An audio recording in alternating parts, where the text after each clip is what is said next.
episode 63. 63. Yeah, there's no significance to the number 63, so. I know. Oddity Files podcast. All things creepy, Cryptid. otherworldly.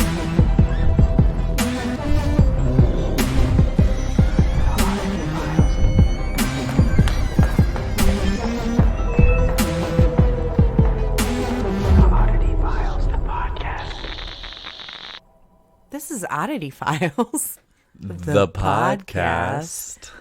I'm Clayton Abbott. And I'm Kitsie Duncan, and we welcome you to our creepy little cryptid little otherworldly storytelling podcast. Yeah, we tell ghost stories, UFO stories, cryptid stories. We're starting to trickle into conspiracy stories. Huge fan. I know. It's hard Huge not to. fan. Well, and a lot of the stories we tell just kind of overlap each other. Yeah. Like my story last week was a little UFO, a little conspiracy. So Mine the weekend before was lizards and right, and murder. So Exactly. sometimes it's hard to stay on track, but we do the best we can. and you start researching these stories, Yeah. and then all this information opens up to you, and you're like, well, what am I going to put in, and what am I not going to? I just want to entertain the masses. Speaking of conspiracy theories, I want to give a shout out to our Not for the Dinner Table friends. Yes. I was listening to, still have to finish the episode, their latest episode on the conspiracy theories surrounding Lady Diana's death. Mm-hmm. Holy shit, there's a lot I didn't know. And I just want to touch on a couple things that blew my mind that I didn't even know. When it happened, I mean, you were probably just a baby when it happened. It's probably like 97. You're probably like Yeah, I was 4 or little. 5. Yeah. But the thing was that it was the paparazzi chasing them, and they were going 120 miles an hour through this tunnel. And Sophie and David brought up some facts to base after those things. It wasn't the paparazzi. They were not going 120 miles an hour. You know how they explained why? Because Mercedes was pissed because the French police had said, well, when they crashed, the speedometer was stuck at 120 miles an hour. Oh. Mercedes came up and said, no, that's not how Mercedes works. So good for them. But yeah, so they were going like 65 miles an hour. There's a whole, give it a listen, Not for the Dinner Table. They're on all the major podcast apps. And I totally miss Sophie and David, and I want to go to London. I know. Haven't seen them in forever. It's like almost a year, I think. Yeah, March. Shit. I want to go back. Anyway, anything interesting going on with you? Not that I... No. No. That sounds so boring, but no. It's good. Have you heard of the magic that is the Instant Pot? The Instant Pot? The Instant Pot. No. So it's this thing that all the old people buy for their house. It's like a crock pot, but it's like a pressure cooker. Okay. And it's like the new rage in all Sure, of yeah. kitchen appliances. Well, Chris got one. Okay. And it's fabulous. I love it. But I cooked in it once. Uh-oh. We're having a family dinner with the kids over, and I'm like, I'm going to make stew because Yeah. it's cold out and it sounds amazing. And I found a recipe online. So I go and I buy all the stuff, and I'm like, oh, it's the kids. Lots of people. I'm going to double the recipe. Because no. in the thing, the lady said, oh, you should easily be able to fit double the recipe in an Instant Pot. So I'm like, right on. So I'm stuffing everything down in there because you just like put everything in there and it cooks and it's wonderful. And then I go to open it. It exploded everywhere. Oh, my gosh. Yes. So the moral of this story is don't let me cook anything. I have 3 meals I can cook and cook well. It's Thanksgiving dinner, it's Christmas dinner, and I can make the hell out of a lasagna. But Chris, he hasn't said he's revoked my rights to use the Instant Pot, but that guy has been cooking dinner every fucking night for like a week and a half. Did you catch it on your Ring cams? Or were they probably not recording at No, the I time? don't have them on in the house when we're home. But yeah, I was mortified. Mortified. Bet. Oh, but the stew was delicious. But it was fucking everywhere. Because there's this little thing on the top that you need to open up and let the steam out. Yeah. And when I did that, it was just bubbling everywhere. So the Instant Pot is not magical for me. You should try it again with just one recipe. Oh, it'll be amazing if I do that. Or did you still could you salvage it? Oh, yeah. Okay, no, cool. aside from what spilled all over the Right. counter. It was delicious. And so I couldn't even fit all of it in there. Like, there were some potatoes and some onions and things that I just put in a steamer to cook while that was cooking. I should have done my homework. Math is hard. I just doubled everything. If I could do, times 2, easy peasy, but, circumference, and no fucking way. So, yeah. Big proponent of the Instant Pot when my husband is using it and not myself. What made me think of that is I saw a Facebook ad today that was an apron that said Kitchen Witch. And I'm like, oh, I love that. But no, I shouldn't be allowed in the kitchen. That's so funny. Yeah. Guys, make sure you're checking us out on Amazon Prime. We've got 3 full seasons. Season 3 we're so proud of it and so excited. We go to places like Octagon Hall, Bobby Mackey's, Waverly fucking Hills, and some other great places. I still loved the Mitchell Opera House. It is such a good episode. It was so good. The fact that it had never been investigated before. And just all the experiences that we had there. Oh, yeah. Were so much. I love locations like that when we go in kind of just like, well, this is going to be a dud. You know what I mean? And then it's just like, it's not at all. And I mean, like the feeling that I had sitting in the back, and I'm not going to spoil anything, so you guys have to go watch the episode, but sitting in the back of the theater, I still can't explain. No, you said, this isn't spoiling anything, but you go, I just feel covered in something. And I'm like, well, get out of there. Yeah.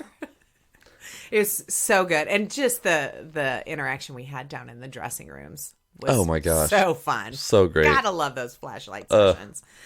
So check us out. We also are on all the socials at Oddity Files. We've got a Facebook page, just Oddity Files, and our Facebook fan group, which is super fun. We actually have recently started up a Patreon. So a little bit about that.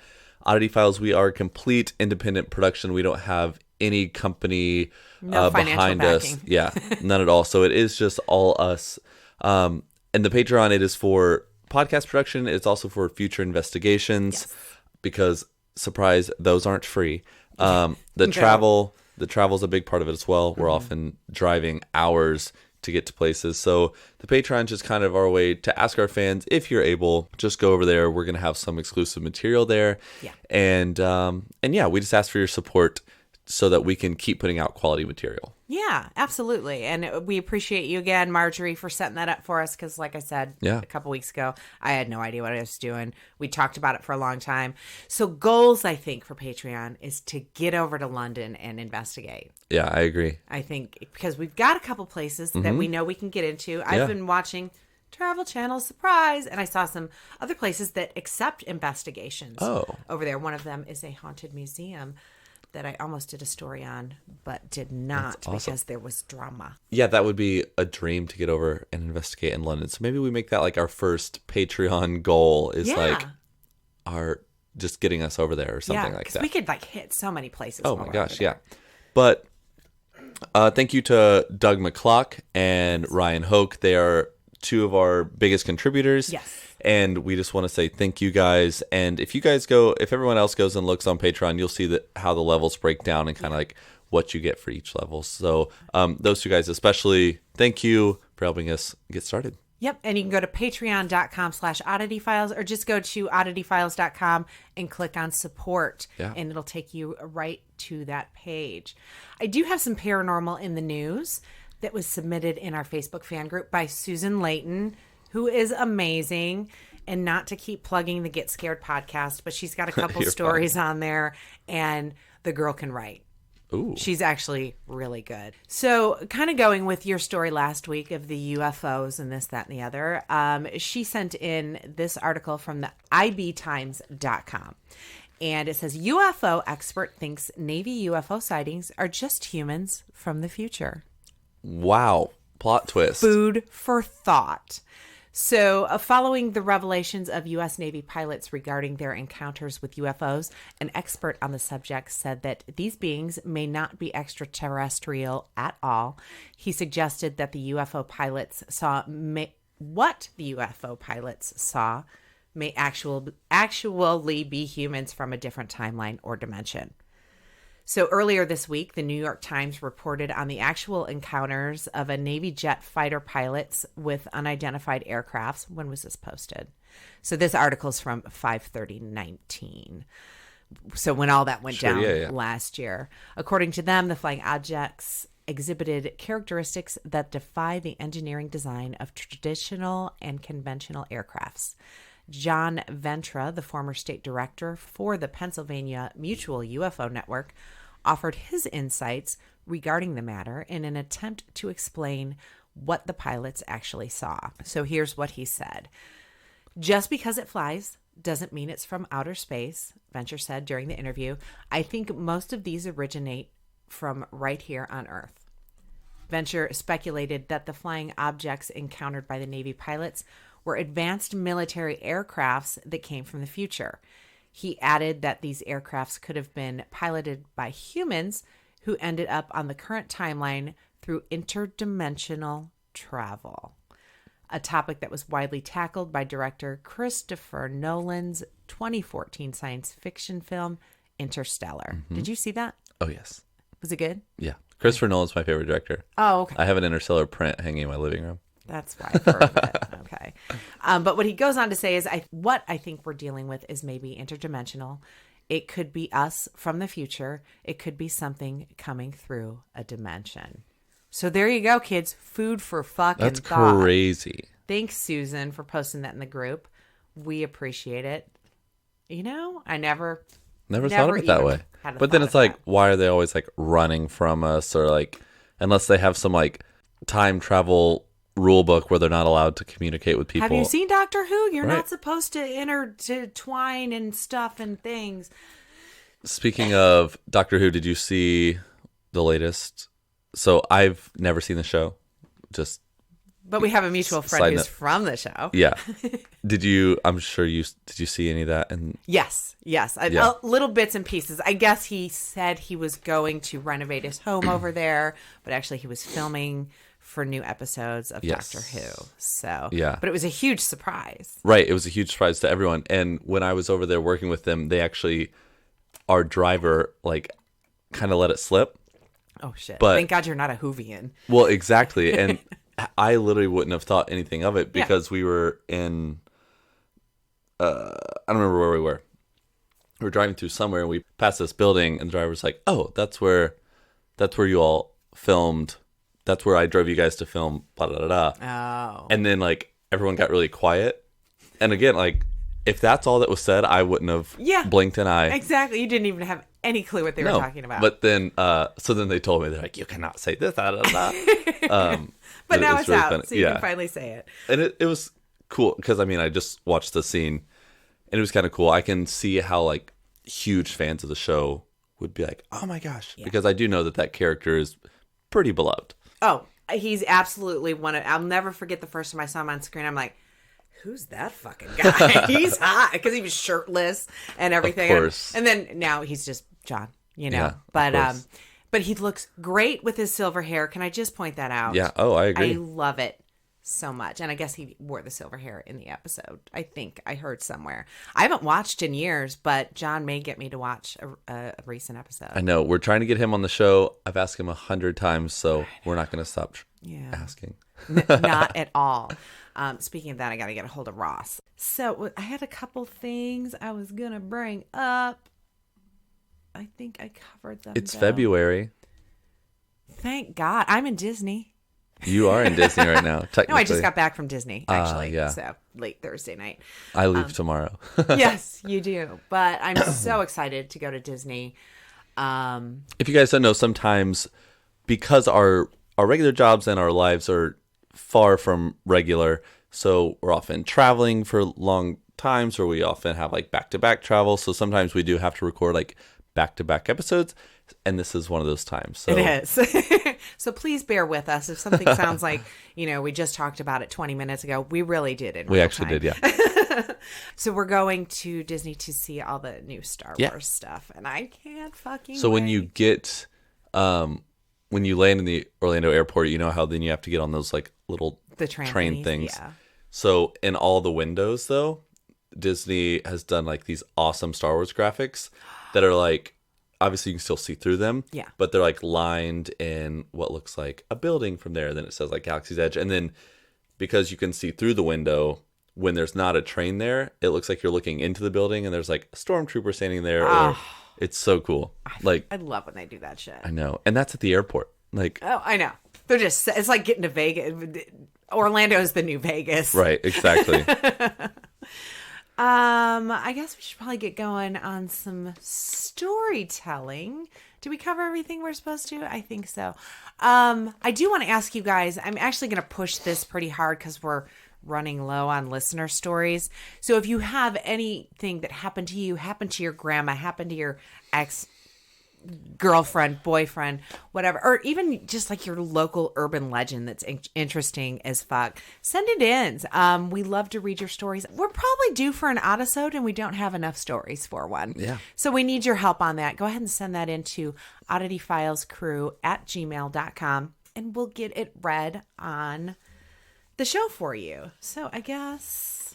So I'm doing, because last week I did a UFO story that involved a dog dying. And I was like, why don't we ever hear of dog ghosts? Oh. So I started looking up dog ghosts. We've had requests for spirit animals. Yeah. So it's not one of those stories that it's like, here's Spot and a huge story. It's one of those that's like multiple accounts of different dog ghosts. Perfect. I love that. So not all of them are scary, which I also like. So the first one is in Nashville's Belmont-Hillsborough neighborhood. Okay. A good-hearted boxer keeps vigil over young trick-or-treaters every Halloween. Oh. According to Ghost Dogs of the South, Preston, the dog, accompanied some trick-or-treaters when he saw a boy trying to pick up candy that he dropped in the road. Preston saved, and this is a true story. Okay. Preston saved the boy by knocking him out of the path of the car, but Preston was hit. Now, every Halloween for the last 50 years, children have reported seeing this dog and being bumped into on the sidewalk while trick-or-treating. Oh, I love it so much. I know. So the second one, it's a blue ghost dog of Port Tobacco, which is in Maryland. Okay. It's said to actually be the oldest ghost story in America. The story Really? dates back to the 1700s. Like, that's when it was, like, documented. Okay. So the story says that Charles Howard Sims was attacked by a man after a night of drinking and bragging about the amount of gold that he had. Yeah. Oh, how times like Sims went down swinging, and with him, his dog. Aww. Believed to be a blue tick hound, the two fell on a rock alongside the road. His dog fighting to save his master. The robbers buried the gold, and when they returned to get it, they were attacked by a large blue tick hound. To this day, people say that the hound watches over his master's gold. Aww. A restaurant and bar takes its name from the blue dog. I love it. Yeah. So, this one's in Los Angeles. The Los Angeles Pet Cemetery is a 10-acre memorial park in Calabasas, California. It's huge. It's home to the famous and not so famous deceased pets of California. Among the animals there, Tawny, the actual MGM lion. Okay. One of the Petey's from the Little Rascals movies. Oh. Hopalong Cassidy's horse, Topper. Oh, no wonder they need so much room in that. Right. And Kabar, Rudolph Valentino's dog. Okay. So Kabar was Valentino's Great Dane. It said that when Valentino died in 1926 in New York, Kabar suddenly let out a horrible howl, even though he was 3,000 miles away in LA at the time. Oh my God. Kabar died in 1929, so 3 years later, and was laid to rest in that cemetery. Since then, visitors to the pet cemetery report hearing barking and panting specifically near Kabar's grave. Oh. Some say they've even felt like they got licked on the hand. Aww. So the next one is in Gettysburg, Pennsylvania. Gettysburg is allegedly one of the most haunted places in America. We know this. The city is the site of the bloodiest campaign of the American Civil War. Thousands of people died, and so did at least one dog. Hopefully, only one dog. So General William Barksdale, and I can't make that up. No, it's actually Barksdale, was wounded while leading a charge and brought to the Hummelbow house. He died at the house, and some say his voice can still be heard in the house. Another story says that Barksdale's wife traveled to Gettysburg to bring back her husband's body, and she brought his hunting dog with her. When the dog was taken to his master's grave, he laid on the grave and started to howl. Even after Barksdale's body was exhumed, the dog could not be moved from that spot, even for food. He died there. Some people say that the dog still lingers on the grounds of the Hummelbow house, and on the anniversary of Barksdale's death, he howls in mourning. I wonder if, like, Barksdale's spirit was left there when they took the body, and that's why the dog stayed. But he died. That's... So the next one is in New Orleans. There's a house there that's been standing in the New Orleans French Quarter since 1826 and has more than a few ghosts, but it's New Orleans. No big deal. Everything's fucking haunted. But 2 fluffy spirits. Yay. Lucky was the dog of author Francis Parkinson Keyes. A Cocker Spaniel, Lucky died a few years after the master died in 1970. But Lucky still appears in the house, particularly in the room Keyes kept at the home. Some would tell you Lucky's not alone, though. Other animal ghosts may be in the home as well, including a white cat that has been seen darting through the house. The cat named Caroline, by the house's caretaker, will apparently rub against people's legs as well. Aw. And there's no mistaking that feeling. Right. Yeah. In Holly, Michigan, the Holly Hotel has numerous ghosts. One of them appears to be Leona, a terrier belonging to the Hearsts who first owned the hotel. Okay. Hearst is the family's name. Okay. First, I was picturing a car. The dog can be heard running through the halls and brushing up against people as well. The hotel is now a restaurant. Maybe we should see where that is. Absolutely. Now we're going to go to Oregon. In Verona, Oregon, there's a story from the 19th century about a horse thief who met his end along the banks of the Nehalem River at the hands of a lynch mob. Apparently, the mob was so angry at the thief that they shot his dog as well. Those fuckers. I know. Campers at the now Scaponi Park have seen the thief and his dog wandering along the river. Oh, they lived happily ever after.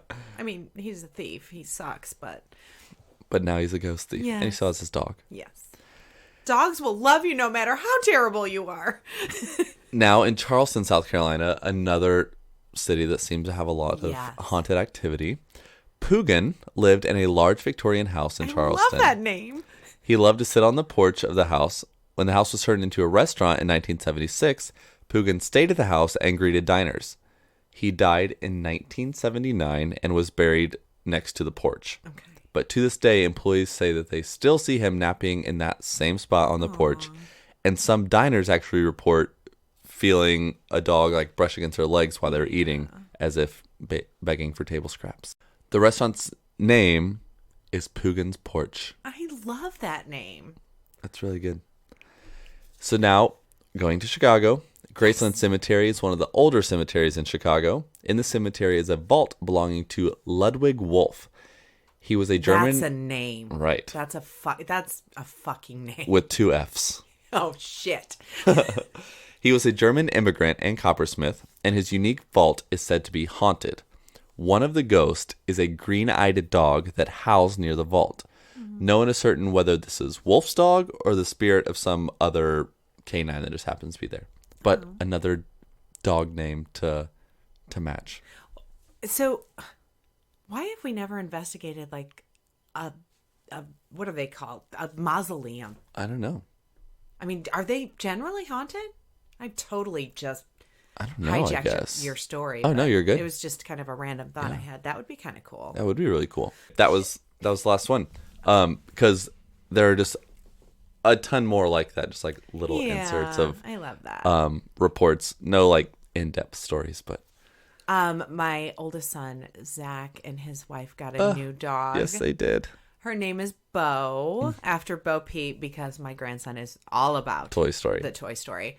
She's a half husky, half golden retriever mix.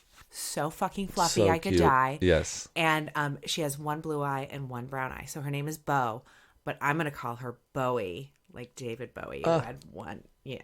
Look at the good. I can't wait. I saw her very briefly after we went and saw Frozen. Oh, I'm going to sidetrack this for a second. So I went and saw Frozen 2. Yeah. It's got all the witchy vibes. Does it? All the witchy vibes. Ooh. I didn't want to go because I saw the trailer and it just seemed dark. And I love, Ditzy Anna. Anna. Yeah. And then Elsa, in her drama. Yeah. Elsa fucking rocked it in this one. And Really? Anna was adorable. I'm going to need to see it. But yeah, it's all about earth, wind, and fire and all this stuff witchy like. Yeah. And it's kind of fucking awesome. But they also had a trailer for a new Disney animation coming out called Soul. It's all fucking ghosts. Yes. Have you seen that? Yes, I have. Because who's the... Yes, I have. Okay. I don't remember who was in it. I don't voice even know if I actors, yeah. saw the entire trailer because the grandson was there with us. And I was worried right. about feeding him peanut M&Ms. That's the only person I'll share my peanut M&Ms with is Abraham. Keeping on with the movie sidetrack, I actually finally saw Knives Out. Finally. So good. Really enjoyed it. Can we talk about that fucking house? The house. Dude. I know. When I see Chris, the first thing I'm going to ask him is how haunted was that fuck? Because I had to check and make sure they filmed on location Yeah. somewhere. Where is that? It was in Massachusetts. Oh, it was? Yeah. So, yeah. I hope he has a ghost story about it. I'm That'd not be gonna cool. lie. Yeah. But yes, the movie was really well done. Yep. It was a little bit of a slow burn, but when it came down to it, That's exactly what I said because James saw it a little while ago. And so I told him that I was seeing it. And afterwards he asked me and I was like, the beginning was slow. And I was like, oh gosh. but once shit But started then once going down, I you're know. like, And I live for the old lady. oh I my live for her. God. Yeah. So good. Anyways. I did decide that I want to write my mystery novel so I can have a fucking house like that. And Chris Evans in his sweaters. Just saying. Damn. Anyway, so I digress. I may cut that out. So my story today is English folklore. Ooh. Yeah. Again, it was on a random list I had been keeping of things to look into. I wasn't sure if you had done this one or not. I think I reached out to you about it. But this is the legend of the Black Annis Boogywoman of Leicester. It's spelled Leicester. Right. But I actually saw a YouTube video that told me it's spelled Leicester. Leicester. So pronounced Leicester. So it's spelled Leicester on this entire fucking story. And the story goes a little something like this. She goes by several names: Black Annis, Black Agnes, Black Anna, and even Cat Anna, which I didn't dive into Cat Anna in this story, but apparently she was a big black cat, which going back to your story several weeks ago about the big cats of the UK. Yes. Maybe Who's it's to say? fucking Cat Anna. Anywho, I'm just saying, if I were a Boogywoman and people couldn't figure out my exact name, I'd be shitty too. I mean, this woman really has it going on. Since the 18th century, she's said to venture out at night looking for unsuspecting children and lambs to eat. Oh my gosh. Terrifying. Then tanning their skins and hanging them on a tree before wearing them as clothing. Yeah, so her fashion sense is quite unique. Legend has it she used her iron claws to dig her cave out of the side of a sandstone cliff. Ooh. So, making herself a home there, which is known as Black Annis Bower Clothes. So, I mean, the bitch gets shit done. I'm sure the decor was full of child skulls and lamb wool rugs. So, okay, she's definitely a go-getter. Some traditions stated that when she ground her teeth, that people could hear her, giving them time to bolt the doors and keep away from the windows. So she knew she had a problem and she was trying to save these people. You know, she knew she couldn't stop herself. Good for her. Good on you. So she's fashion conscious, an architect who's well aware of her downfalls. What could go wrong here? Kidding aside, it's a fucking creepy tale. Reported stories tell of a bloodthirsty creature who waits in the woods to pounce on unsuspecting children. Once back at her cave, she would drink their blood, eat their flesh, and hang their skins to dry on tree branches of the oak tree outside of the entrance to her cave. So she was described as taller than the tallest man. Her skin was blue, her eyes blazing red, her teeth were jagged and made of metal, and add in those horrifying claws of hers, and this is the shit of nightmares. It's understood that Black Annis used her cave to hide from the sun, which is believed could turn her into stone. She used the cover of darkness to perform her slaughters, hence the bluish coloring. Bitch didn't get any sun. Yeah. It's said that cottages in Leicester were built with small windows so that Black Annis could only get a single arm inside. I did the reaching thing. When she howled, she could be heard up to 5 miles away, and then cottagers would fasten skins across their window and place protective herbs above it to keep themselves safe. So if you believe this is just lore, you're probably of the thinking that she would hide in the tops of trees and would capture children who wandered out alone at night by themselves. Many believe she was told as a precautionary tale in an effort to use the image of a horrid witch to prevent children from behaving poorly. Okay. I mean, everybody has those stories. Yeah. We have the don't take candy from strangers. Huge difference there. But anyway, many generations of Leicester's young, if either naughty or out after dark, were told, watch out for Annis will get ya. Oh. Yeah. Others think that Black Annis has earlier predecessors of ancient Celtic mythology, which had become bastardized and vilified over the centuries. So they thought she was a Celtic goddess, I guess, and that, you know, over the Chinese telephone over the years, she turned into this terrible, horrifying witch. You know, witches were terrifying as a child. I mean, they were all kind of pictured like this without, you know, that wrought iron nails. And I know some pretty gorgeous witches. I'm just going to put that out there. Some people believe that the tale of Black Annis originates from Agnes Scott, a Dominican nun who wore a black habit and ran a colony to help the sick and homeless. So nobody really knows where the story came from. Yeah. But following her death, Agnes Scott, in 1455, her legend took a sinister turn to deter children from misbehaving. So they think that it was just this one lady who just got saddled with this terrible tale.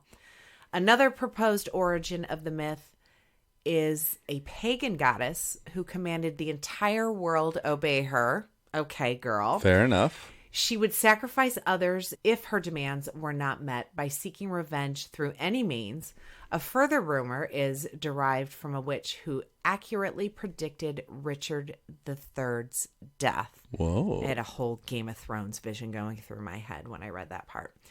But Black Annis is still believed to haunt the area of the Church of St. Mary de Castro in Leicester Castle, because apparently a long time ago, in the ancient times of this wicked witch, there was a secret tunnel from her cave to Leicester Castle. In 1821, the Great Hall of the former castle was converted into courtrooms and used up until 1992.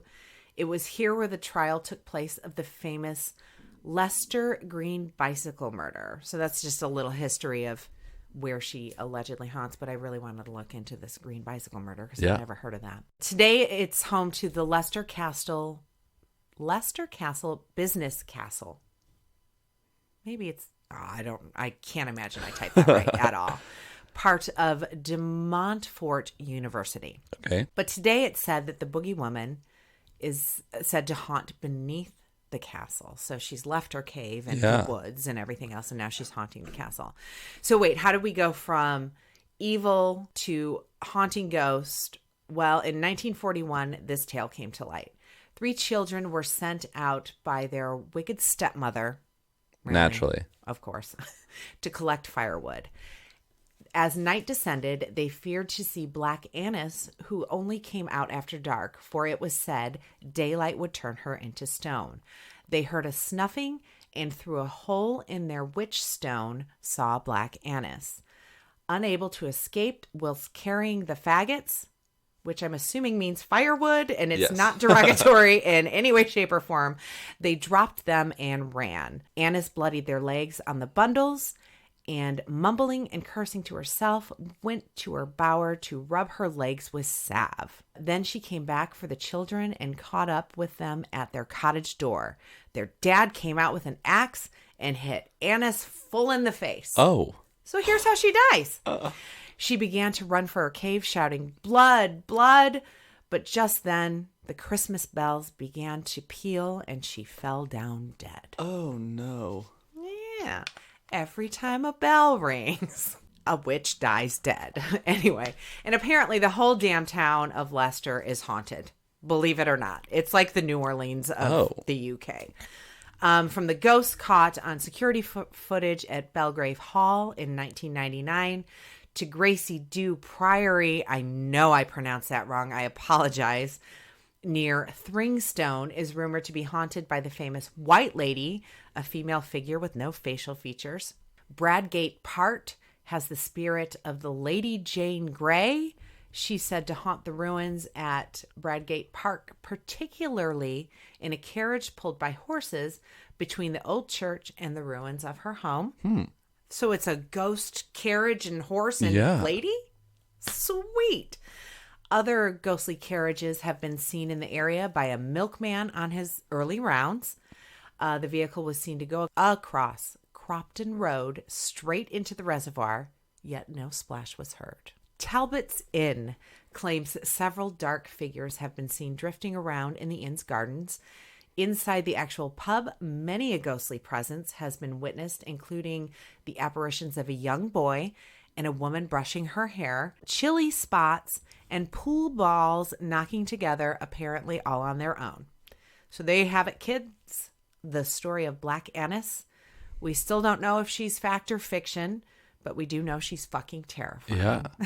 No kidding. Yes, absolutely. And the awesome sites where I got my information is whitedragon.org.uk. Of course. Okay, White Dragon. I know. Fucking fancy. Of course, Wikipedia, bbc.co.uk, 100witches.tumblr.com, paranormalhauntings.blog, hauntedheritage.co.uk, and the YouTube. Of course. That was good. Interesting. I'd never heard of that. Oh, thank God. I hadn't either. I don't even know where it came from. I think some ghost is typing shit in my notes saying, hey, you should look into this. No, that was really, really good. Thank you. I mean, yeah, I don't know why you'd think something like that I would have heard it before, you know? So I definitely want to check out Leicester, not Leicester, which I always thought it said on the tube things. It's like Leicester Square. Yes. Yes. Yes. So yeah, I'm glad you liked it. I think we have a listener story. You want to give that a read? We do. This one is from Devin. It says, y'all, avid listener of the show, and I freaked out when I heard my story on the Podiversary episode about my brother and sister-in-law's wedding night. Oh. Yeah. Yes, Culbertson. So here's another one. 3 years ago, I moved to Chicago for grad school. There, I met an awesomely outgoing second-year student in my program, and we bonded instantly. Fast forward to spring break 2017, I invited my friend to my parents' house in Louisville, Kentucky, because she wanted to visit my hometown. Cool. Everything was normal. We did touristy shit around town. She met my friends. We got matching tattoos, all those shenanigans and things. Love it. Anyways, she walked into the house, and I showed her where she would be staying, which was the room across the hall from mine. Quick background, there's not a lot of furniture in the room. There's a bed, an entertainment center, a curio, and a chair facing the bed. Okay. As I was showing her upstairs, she walked past the photo of my grandparents that was in the living room and said that I looked like my grandmother, to which I responded, I know, I get that all the time. Aww. And then we went to bed. The next morning, she walks into my room and says, hey, who's the lady in the red? I looked at her and said, "What are you talking about? What lady?" Yeah. She says, "The woman from the picture downstairs. She was sitting in the chair watching me for a while, and then she was gone." Oh, get out. Goosebumps. No fucking way. Goosebumps. Needless to say, I stared at her for 5 minutes because she was saying that she had seen my grandmother in her room last night. My grandmother passed away 3 years prior. Being myself, I didn't believe her, and we agreed not to tell my dad, who would flip shit because he doesn't mess with ghosts. Yeah. But I wasn't sure how he'd feel about his mom's ghost appearing to a total stranger. Yeah. Yeah. However, if it was her, why hasn't she ever appeared to anyone else? I am a skeptic, but this threw me through a fucking loop, and no one has ever seen my grandmother again. Really? Super weird, but interesting story that I figured you guys would like. Devin. I did like it, Yeah, Devin. Thank you that's- so much. I love her fucking stories. Absolutely incredible. Yeah, so I wonder why Grandma just showed. Maybe Grandma was just keeping an eye on her, making sure True. she's, minding her. Staying in line, yeah. Exactly. That's crazy. I love that. But yeah, maybe And she's in Go ahead. red Yes. Not But white. or blue. or black. Or green. Red. So she's a fucking fancy ghost. Right. Grandma's a fucking fancy ghost. That is the title of this episode. Oh, thank you so much for sending that in. I really love these stories. Yes, I really do too. And like Kitsie said, you guys can send those to oddityfilescrew@gmail.com. It doesn't have to be a ghost story. It can be a cryptid story, a UFO story, just something weird that you can't explain. Just send it on over and we'll see. Yes, I would love that. Also, don't forget to check us out. We're coming up on our first live podcast at the end of this month, February 28th in Richmond, Virginia at GalaxyCon. It's at 8:15 in room E23A. Yeah. And is this our first East Coast podcast? Maybe. I think it is. Yeah, absolutely. So we're super excited about that. And I know a lot of people have been going, when are you coming to the East Coast? Yep. I know it's a long fucking coast, but hopefully you guys can make it out. We'd love to see you there. And if you do come out, bring your stories because we'd love to have a please. listener tell their story while we're recording the podcast. Am I forgetting anything? I don't think so. I think we're at where we're normally at too, I guess 45 minutes. Sweet. But- Well, in that fucking case, weird is a new cool. Goodbye. Ghost on. Oddity Files is an independent production. Intro music created by DJ Jimmy. Wah wah. 2020 artwork created by me, Kitsie Duncan. The opinions expressed in this podcast are ours, and ours alone. Well, maybe yours too. If you like the show and would like to support us, visit oddityfiles.com and click on support, or go to patreon.com/oddityfiles. Every little bit helps with both the podcast and the TV show. You can also support us by watching Oddity Files on Amazon Prime. It's free to Prime members and dirt cheap to those who aren't. You can find us on all the social media sites at Oddity Files. Keep spreading the word by sharing, retweeting, and reposting. Join our Oddity Files Facebook group by searching Oddity Files Fan Group and click join. We'll approve you as soon as we can. All weirdos are welcome. Not into that social media stuff? Tell your coworkers, family, even the weird guy who just won't stop talking to you in line for coffee. Oh, and Grandma. Your grandma will love us. We appreciate each and every one of you, and if it weren't for you, we have no idea what we would do with our lives. If you have a story you'd like to submit, send it on in at oddityfilescrew@gmail.com. Also, send in story ideas, silly, weird memes, or just positive vibes to oddityfilescrew@gmail.com. You can also call in and leave that in a voicemail. Call us at 317-300-6699. To contact us about an appearance, reach out at kitsie@oddityfiles.com. When you have a sec, rate, review, and subscribe. We know it doesn't sound like much, but it really helps us get up there on the podcasting charts. And remember, kids, weird is the new cool. Ghost on.